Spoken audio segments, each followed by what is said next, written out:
Have you checked the children? You're a little mad sometimes. Hi, I'm Chucky. Wanna play? Sometimes. That is better. You're gonna need a bigger boat. Howdy folks, welcome back to the Horror Show. I'm Robert Duell. And you got Jaime and Fuego here. More patron awesomeness coming at y'all. And this is a shout out to Ms. Marie, another person who's been very supportive of the channel yeah, exactly. And long a large chunk of 2020, which is super dope status. And we're talking about a film that I actually reviewed on my personal channel in Fuego Team a long time ago. I think at least 6 or 8 months ago. And it's called Starfish. And the reason I did it personally was because I didn't feel this was particularly horror. It felt more like art house drama with some sci-fi kind of intermingled in. You kind of thought there was going to be like a bigger, like kind of... I wonder if even saying creature is like proper to say, but it's really just a very intimate, emotional film about grieving. And since I'm kind of going to be reaching back for extensive amounts that I remember, aside from a terrific performance from the lead actress who returns for a funeral of a close friend she's kind of neglected. What did you think about this one, Robert? For overall thoughts, I actually kind of enjoyed this movie. It was a little bit of a slow burn. Very slow burn. A little bit.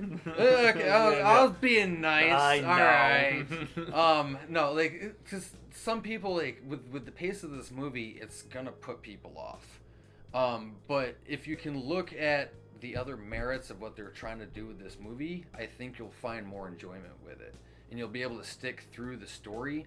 And because that's the funny thing about this movie, you have to pay attention with the scenes and the minor dialogue of what they give you, because that's a lot of your backstory, even in just this visuals on no audio. It's telling you a lot of the backstory on our main character of Aubrey and her friend Grace. So that's kind of one thing that was I honestly kind of like that, because it was more of that the show don't tell kind of thing, but at the same time you needed a little bit more tell in it. It just wasn't enough. Yeah, and that's where some may disagree, but and I don't necessarily know if I would be in that contingent though, because I do feel like that there's a lot of art house sort of genre work, which is what I would very broadly describe this as, and it tries to challenge its audience, but I feel like, I'm not going to say gives them too much credit, but maybe just they don't connect the dots enough to put together a compelling narrative. And this is one where it compelled me based on the setting, which from trailers is presumably post-apocalyptic, but there is also that kind of askewn just what actually is reality. Can we be clouded by stuff that either is or is not going on around us because we're grieving so fiercely?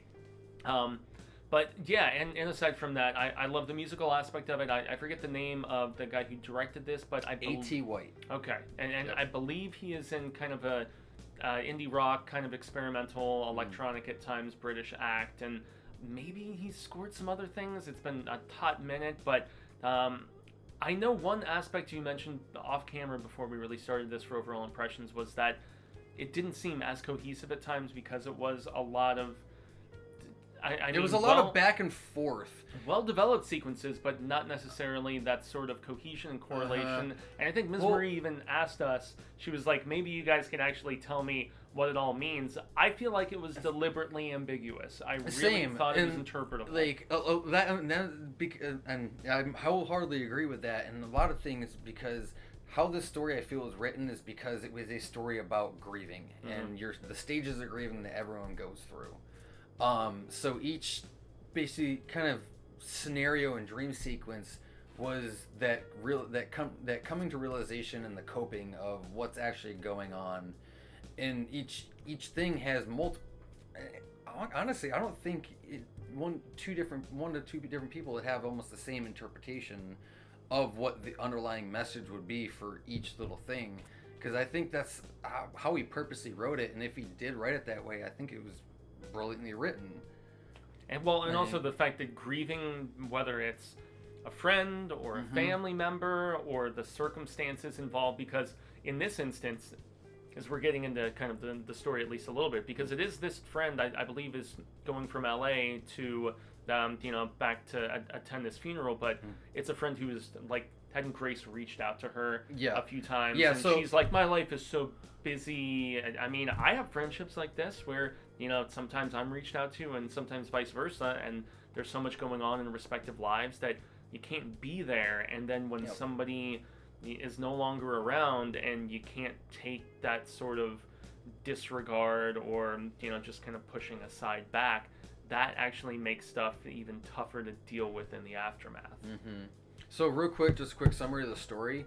So it follows our main girl Aubrey. She comes back for a funeral of her friend Grace, and upon coming back, she finds these mixtapes that her friend Grace has basically made / come across this weird signal that has. And she breaks into her house, if I remember. I think she does, honestly, and she ends up staying there. But so basically, it brings forth the end of the world, but at the same time, the messages that Grace is leaving for Aubrey is these different singles or these different signals in these mixtapes could either end the world or save the world. And so basically that's the whole movie is her going through finding these different mixtapes that Grace has left her and putting this signal together to try and stop what has come out into our world. And you don't really necessarily see the creatures. Yeah, you don't know if it's extraterrestrial, otherworldly, whatever, or even maybe all in her head as the story continues on. I kind of like how they did that, especially with we don't see what they are until I would say probably the last half hour, and we see not even something completely to scale, if I remember. Although at one point there is that one interesting animated little interlude. I'm glad you brought that up and everything, because that was actually one of my more memorable and favorite parts about this movie. I agree. Especially with the use of that song.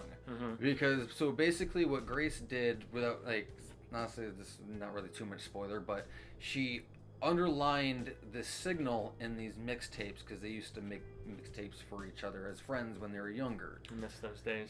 Yeah, right. That's how I would try to swoon girls, Most man. of you kids nowadays don't have no damn clue what we're talking about. Yeah, you're like, I made a Spotify playlist, and, I'll send you a link to it. There's something very cool about having a physical and tangible sort of thing that had that portability. 12 hours at the radio just pausing and just waiting for that song. Record. Yeah. Pause. Wait another 3 hours for that good song. Pause. Record. I was vigilant with my little walk. The Walkman. Well, no, it was very similar to what Kevin McAllister had in Home Alone, where it was like the little microphone thingy sort of thing. I would put on The Box, which was this old music video, Channel 58 here in Arizona, and I would just have it ready, and then when Dangerous Minds, Gangster's Paradise came on, I'm like, yup, record. I'm gonna have this really lo-fi crappy version of it, but I can still listen back to it. So when you had to put so much effort into obtaining music, and this film, I mean, not just based on our director, but the way that he frames it and sequences it, from that standpoint, it is a celebration of music and artistic expression in a lot of ways too. Yeah, and so getting into, we'll do. I mean, acting. We'll just touch real quick on acting and everything, because that'll probably be actually back the quickest. Because there's not a lot of characters. No, the most characters we had was about in the first 5 minutes, and other than that, we had our main girl Aubrey, which her name is eluding me right now, but. Damn, did she do a good job. Well, and Aubrey also had those uncomfortable interactions at the funeral where people were just kind of... because she was supposed to be, I guess from what I gather, she was famous or whatever. Or noteworthy. She was what, a DJ or a podcaster? I think she was a DJ or something like that, yeah. But yeah, she left the hometown for the bigger area and had found some recognition and success, which was her excuse for, not being there for her friend, back in her old town. So, but other than that, she did a damn fine good job helming this from start to finish, because the movie was focused nothing but on her. Yeah, and there's also a couple flashback scenes, if I recall, True. with a former flame, and just also some of the guilt about maybe not handling that as properly as could have. Well, could see, have here's the thing though. It's a movie about a lot of regret. It's not just guilt. It's about regret, like not handling situations. Exactly. Yeah. Whether one that's transpiring in the present, whether in her head or external or whatever, or just those past regrets of what you could have done differently. Yeah, because some of her, we'll just say illusions and everything, were definitely hinting to past mistakes and regrets that she has in her life, and why she is the way she is, and the way she's acting, and why she's basically ghosted everyone in her life. Just a general detachment in a lot of ways with those who love her. Yeah. So, those who love So her. like the scenes like with the boyfriend and things like that. Like I feel like there was some like, and I don't want to say this because it's probably going to be spoiler, because you do see some I don't know, hallucinations and everything of a dude with a whole... I would say dream sequences, maybe. Yeah, and and often I don't know about you, man, but I've definitely dreamt things differently than I recall them actually happening.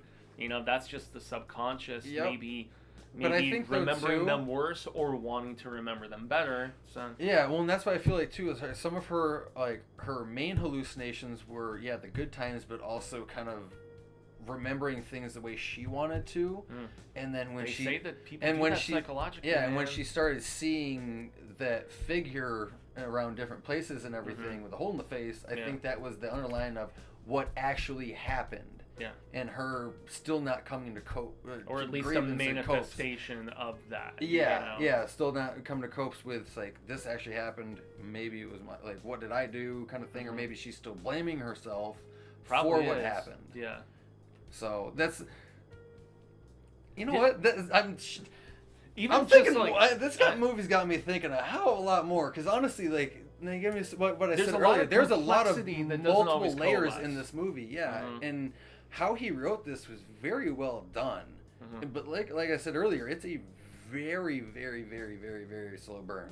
Yeah, and it's also just not a very direct narrative a lot of the time. So back to that other C word, they're just challenging viewers, and I mean, once again, this is our interpretation of it, Ms. Marie, and to everybody here on the Patreon, and if you see this eventually, you know, on the YouTube channel proper, art is subjective, as we always say, and I have looked at certain paintings, I've listened to certain songs, and just had my own reaction that was in some cases drastically different than a lot of other people. I'd say there's a lot of stuff that's cut and dry in this movie, but there's a lot of other stuff that you're kind of supposed to just see what it means to you in comparison with how much you connected or disconnected with the character based on some of her possible negative behaviors. Yep. No, I definitely, again, I'm circle back to, I really enjoyed the fact that he left, or how he wrote this, and if this was the intention of being able to leave so much of those little visuals up to interpretation and how you would perceive them. Yeah. So we'll jump into visuals and effects and everything like that. So visually, this movie was quite pretty. Like, it was very well shot. I'm a sucker for snow shots and snow scenes and shit like that. I love the wintertime. But even for what we had on like our dream sequences, and for some of the scenes of her jumping in between areas, things like that, I thought was very well done. The lighting was nicely done. Hell, even real quick, just I'll throw in on the sound for what we had, and going back to the music, but even our creature sound for what we had, because like we said, we didn't really see very many visuals of our monsters. You had more of the audio, which I thought was pretty effective. Yeah, it was almost like that stomping, thunderous crashing, just seeing the potential size of these, I mean, Lovecraftian, dare I say? Well, these, honestly, I had ginormous I had that kind of same of feeling too, especially once the story progressed and you learned more of like the signal and what was going on, and what could have been summoned potentially because of just thwarting with those sort of forces. Because those have been things that have been brought up in other Lovecraft stories and everything, like, even talking like about horror, this, things like that. Oh, even talking about this makes me really feel like I need to revisit it on Shudder, man. Because I mean, this is maybe one of those sort of films that I don't think you could completely figure out the first time with so many of these nuances. No, I plan on honestly. I plan on rewatching it anyways.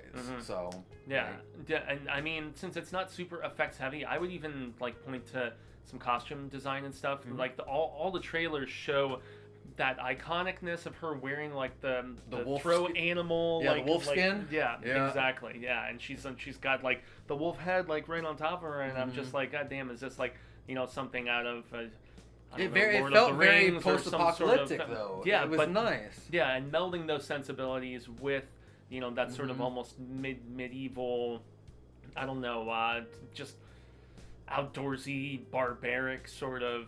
I don't know. It felt both futuristic and from like a present otherworldly sort of place. And the music, it jumps around. I mean, there's some that I would definitely say had kind of that indie-ish, very like hipster. Kind of hipster. Yes, hipster very is the word that I was trying to avoid. I don't care. But no, you're right. I'll say it. It was totally hipster right. out the ass. Yeah, like. you were totally right. You and I listen to a lot of heavier music and stuff. But again, like even said to Fuego, it fits the narrative. Yeah, it really does. It did. It fit this movie very well. Even the though rumination. Yeah, it's not my style of music, but not always for me. Exactly, and I'm very eclectic with my music. It doesn't go. I don't matter from even with this. Like I'll find some good merits, and even if it's one song from an artist, I'll like that one song. It doesn't mean I'll like his entire catalog. Yeah. But there was definitely some music choices in this movie were very well thought about, and how they were framed into the scenes, especially the one that we were talking about earlier, the animated scene. Yeah, that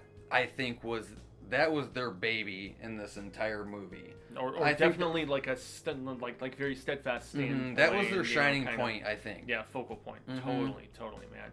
Yeah, so this is one, Ms. Marie, maybe we're still trying to wrap our heads around it, just like you in some ways. I'm glad Robert pointed me out to some stuff that I didn't specifically remember from my previous viewing, but as we said earlier, it's on Shudder, and you guys can watch it and make up your own mind, but definitely don't go in thinking it's going to be anything particularly horror. And if you feel so inclined, you can also jump over to the my personal page and see my weird initial thoughts about it, that if I recall praised design and performance, but I feel like it was a little critical of the narrative at times, which maybe is still there, especially as you get later into the film, but it's still it's big ideas, and just because they don't always feel cohesive, that doesn't mean that it couldn't feel more mature later on with different sort of viewings, or just our director refining his craft, I would say. Yep.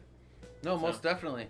So, I think... Starfish! Yeah, I think that'll be how do it for our review here of Starfish. Thank you again, Miss Marie. And if you guys want to become a patron, links down there in the description. Yes. Yes, you tell us what to do, request movies, all that good stuff. Don't forget, hit that like button, hit that bell, keep up to date. See all of our pretty faces and all the good stuff we do here at the channel. Yes, we stay vigilant, and we appreciate you guys. Indubitably. Other than that, I've been Robert Duell. And I've been Jaime Fuego. And remember, stay scared.